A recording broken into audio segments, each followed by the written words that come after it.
If you hold crypto and you live in the UK, it can be incredibly frustrating. You wake up, check the charts, and price has moved again. Not because of anything happening here, not because of anything you can influence, but because of a headline out of the USA, a comment from the Fed, a geopolitical rumour, or something happening on the other side of the world. Global news moves prices. US policy dominates the narrative. EFTs, elections, liquidity decisions, all centred somewhere else. And from the UK, it can start to feel like we're just reacting. Like we're exposed to global volatility, but not really part of the story. Almost like we're getting left behind. At the same time, everything that actually affects you as a holder, how you're taxed, how you store your assets, which platform you can use, what protections you have, all of that is local.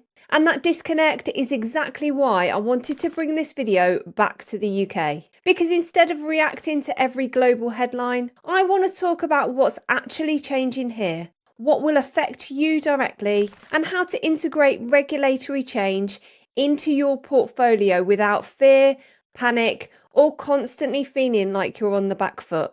If you're new here, I'm Paula. On this channel, we don't chase hype or pretend to know where price is going next week. We focus on structure, policy, incentives, liquidity, and how those things shape markets over time. And right now, something genuinely important has happened in the UK. Earlier this week on Tuesday, the UK passed a law that formally recognises digital assets, including crypto, as a third category of property under English law. Not cash, not securities, but property in its own right. This isn't guidance. It's not a recommendation, it's legislation. That means crypto now sits alongside physical possessions and legal rights within the UK property framework, and that changes how it's treated in real-world situations. Ownership is no longer legally ambiguous. Courts can clearly establish who owns what. Crypto can be frozen,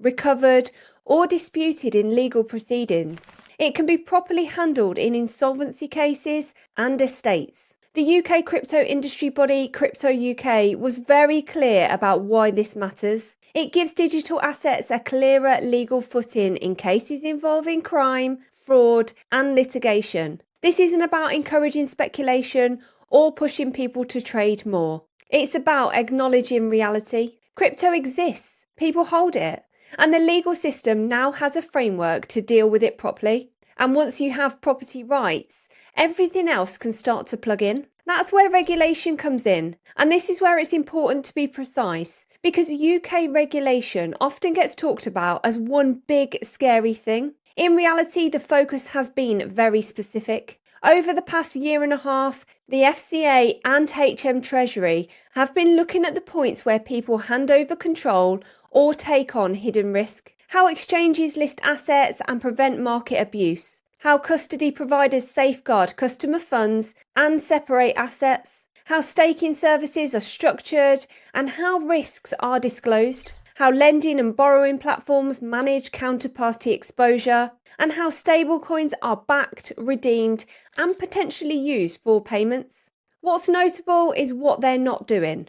There's no attempt to ban ownership, no attempt to outlaw decentralized protocols, no attempt to remove self-custody. The focus is on intermediaries, not individuals. And that flows directly into the other big shift UK holders are starting to feel: tax. Capital gains tax on crypto has always existed in the UK. That part hasn't changed. But what has changed is enforcement and expectation. From January 2026, the UK is part of the OECD's Crypto Asset Reporting Framework. That means exchanges can now be required to share transaction data directly with HMRC. So this isn't about a new tax. It's about the expectation that reporting is accurate, complete, and verifiable. For most people, that doesn't mean paying more tax. It means being organised, keeping records, understanding when a transaction is actually a disposal. And for a lot of long-term holders, clarity here reduces stress rather than increases it. At the same time, while regulation gets the most attention, something has been quietly building in the background. UK banks have been building. Barclays have invested in a stablecoin settlement network called UBIX, designed to allow banks to settle transactions using tokenized cash rather than traditional rails. This isn't a crypto exchange, it's infrastructure. Faster settlement, lower counterparty risk, modern financial plumbing. Lloyds Banking Group has been testing tokenized deposits, regulated customer deposits represented on-chain, and running blockchain pilots for things like mortgage processing, reconciliation, and interbank settlement. This isn't banks going crypto, it's banks recognizing that certain financial processes work better on modern rails. And once that infrastructure exists, regulated crypto activity becomes much easier to integrate. So when you zoom out, a pattern starts to form. Legal clarity, regulatory structure, financial infrastructure. None of this is loud, none of it pumps price overnight, but it's exactly how systems mature, which brings this back to you as a UK crypto holder. The next phase isn't about chasing narratives or reacting to every global headline. It's about alignment, understanding where your assets are held, understanding the rules you operate under, and reducing unnecessary risk as the system around crypto becomes more defined. Price discovery is global, but custody, tax, and legal protection are local, and those things determine who can participate comfortably over the long term. That starts with something very simple: where your crypto is stored. As regulations tighten around intermediaries, custody risk becomes more important, not less. Holding long-term assets on exchanges concentrates counterparty risk, regulatory risk, and operational risk in one place. That's why personally I use cold storage, and the cold storage I use is Tangem.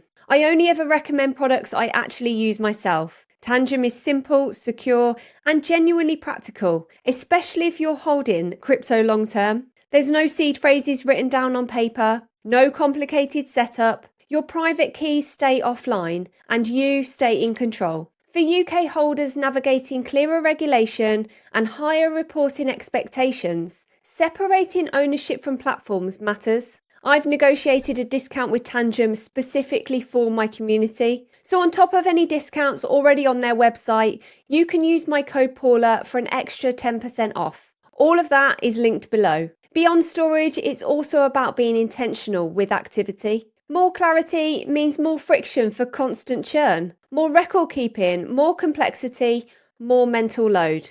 That doesn't mean never trading. It means understanding when activity adds value and when it just adds noise. And finally, it's about thinking in jurisdictions, not hype cycles. Crypto is global, regulation isn't.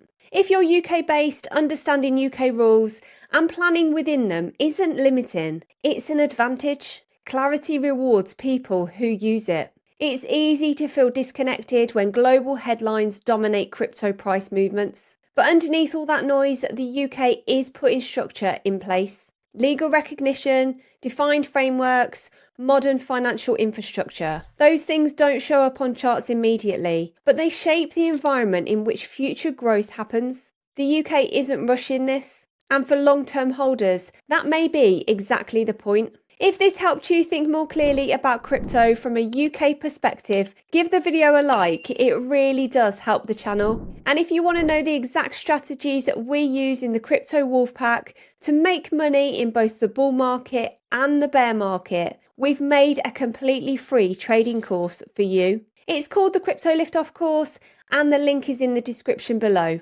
Subscribe for more grounded, macro-aware crypto content. Thank you so much for watching, and I'll see you in the next one.